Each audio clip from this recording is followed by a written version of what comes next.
আজকে একটা নতুন জায়গা ভিজিট করলাম, যার নাম দ্য রিডিং ক্যাফে। ইসিবি চত্বরের কাছে যাওয়া আসার পথে প্রায় চোখে পড়ছিল এই জায়গাটা, কিন্তু যাওয়ার সুযোগ পাচ্ছিলাম না। কিন্তু আজকে ঠিকই চলে গেলাম এবং যাওয়ার পরে আমার এত ভালো লেগেছে কি বলবো। জায়গাটা একটা লাইব্রেরির মতন, কারণ আপনি সেখানে বই কিনতে পারবেন এবং বই পড়তে পারবেন। তার পাশাপাশি সেখানে আপনি একটা ক্যাফেতে বসে কফি খেতে পারবেন, কিছু বেকারি আইটেম ট্রাই করতে পারবেন, অথবা চাইলে বন্ধুদের সাথে আড্ডাও দিতে পারবেন। খুবই সুন্দর একটা কোজি প্লেস, যেখানে অনেক অনেক বইয়ের কালেকশনস আছে, বাচ্চাদের বই থেকে শুরু করে বড়দের বই পর্যন্ত। যদিও এখন কালেকশন কিছুটা কম, কারণ এটা মে মাসেই চালু হয়েছে। আশা করছি আরো ভালো ভালো কালেকশন আসবে।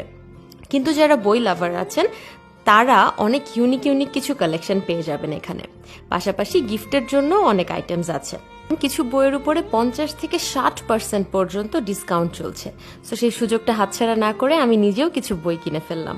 এত সুন্দর একটা জায়গা, বই পড়া অথবা বই না পড়ে শুধু কফি খাওয়া অথবা শুধু আড্ডা দেওয়ার জন্য একদম পারফেক্ট একটা প্লেস। আপনি ভিজিট করেছেন কিনা অবশ্যই জানাবেন, আর ডিটেইল অ্যাড্রেসটা আমি ক্যাপশনে মেনশন করে দিচ্ছি। সবাই ভালো থাকবেন, ধন্যবাদ।